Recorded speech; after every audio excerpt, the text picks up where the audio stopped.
بسم اللہ الرحمن الرحیم۔ پیارے بچوں، پچھلے کلاس میں ہم نے جو نظم پڑھی تھی پری محل، تو یہ تو ہم نے روانی پڑھی تھی۔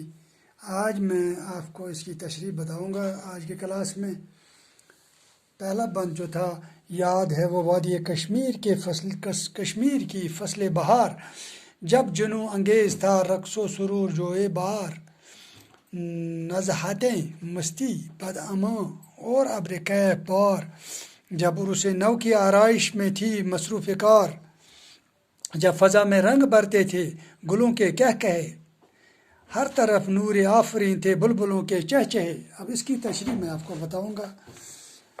یہ مسدس ہے اصل میں، جو اردو کی بہت سی اصناف آپ جانتے ہیں، نظم ہے، غزل ہے وغیرہ، یہ مسدس ہے۔ تو یہ ہم اس طرح تشریح میں ہم اس طرح سے لکھیں گے کہ یہ نظم مسدس ہے جو شاہ زور کشمیری نے لکھی ہے۔ نظم کے پہلے بند میں شاعر وادی کشمیر کی موسم بہار کے رعنائیوں کا تذکرہ کرتے ہوئے لکھتے ہیں کہ مجھے کشمیر کے موسم بہار کا دل فریب سما یاد آتا ہے، جب آبشاروں اور ندی نالوں کا پانی ٹھاٹھے مارتا ہوا بہ رہا تھا، جب ایک طرف زمین کے خوبصورت نظارے اور دوسری طرف آسمان کے نشے برسانے والے بادل وادی کے سرسبز دلہن کی طرح سجانے میں مصروف تھے، اور جب مسکراتے ہوئے پھول کی خوشبو سے ساری فضا معطر ہو رہی تھی، ہر طرف بلبلوں کی چہچہاہٹ اپنی روشنی بکھیر رہی تھی۔ تو یہ پہلا بند تھا۔ اب دوسرا بند، دامن کو سار تھا آئینہ نور ازل، دیکھ کر جس کو نکھرتے تھے حسین ڈل کے کنول، ڈال کر میرے سکون دل میں یک گونا خلل لے گیا لطف بہاراں مجھ کو پریوں کے محل، عیش عشرت کا سما گو کیف پرور تھا وہاں، مانے نظارہ لیکن پردے در تھا وہاں۔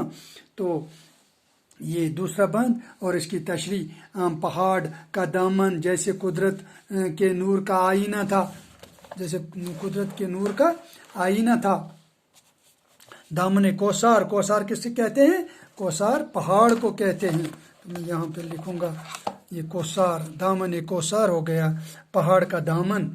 تو ہم لکھیں گے پہاڑ کا دامن جیسے قدرت کے نور کا آئینہ تھا، جس کو دیکھ کر جیلے ڈل کے خوبصورت کمل اور زیادہ دل فریب معلوم ہوتے تھے۔ یہاں لکھا ہے نا حسین ڈل کے کمل، ڈل کے حسین ڈل جیل ڈل کی بات یہاں، اور کمل کے پھول ہیں، ٹھیک۔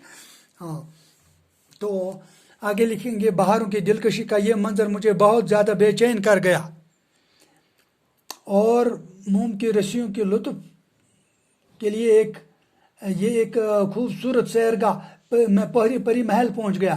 اگر وہاں قدرت کے نظاروں سے لطف اندوز ہونے کا کافی سامان میسر تھا، لیکن میری نظروں اور ان خوبصورت نظاروں کے درمیان ایک پردہ حائل تھا۔ یہ پردہ دراصل تاریخ کا پردہ تھا۔ اصل میں شاعر نے پری محل کی خوبصورت ماضی کی رونق اور عظمت رفتہ کا تذکرہ یہاں ان اشعار میں کرنا چاہتے ہیں۔ یہ پری محل تو آپ نے دیکھا ہوگا، سری نگر میں ایک مشہور جگہ ہے، مشہور تاریخی مقام ہے۔ تو دو بند ہو گئے یہاں تک۔ اب تیسرا بند، چوتھا، پانچواں اور چھٹا ہے، ہم تیسرا بند پڑھنے کی کوشش کریں گے۔ 3 صدیوں قبل اس کے باری پردے کا سرا ڈرتے ڈرتے میری ذوق دید نے سرکا دیا، گو اندھیرا تھا وہاں تھا شوق لیکن صبح زا، ایک رنگین زوفشاں سورج سا روشن ہو گیا، دیکھتا ہوں ایک بڑک ہے دبدبا ہے شان ہے، پردے کے پیچھے محل ہے قصر ہے ایوان ہے۔ تو یہاں 3 صدیوں قبل مطلب 300 سال پہلے، صدی ہو گئے 100 سال، ایک صدی، 3 صدیاں 300 سال قبل ہو گئے پہلے۔ اس پردے کا جو سرا تھا، یہ جو نظارہ یہاں آپ پری محل کی بات یہاں چل رہی ہے۔ آگے ایک لفظ ہے میری ذوق دید، جو مجھے ذوق تھا دیکھنے کا، ذوق دید دیکھنے کا، مجھے پری محل دیکھنے کا شوق تھا۔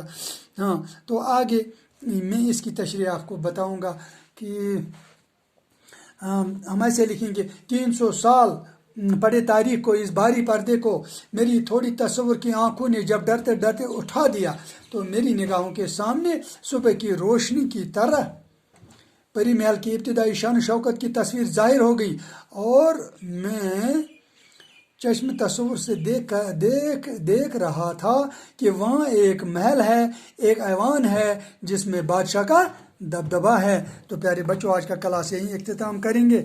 اگلے کلاس میں اس مسدس جو نظم پری محل ہے، مسدس ہے، تو اس کے آگے 3 بند کی تشریح میں بتاؤں گا۔ پھر ملیں گے، گھر خدا۔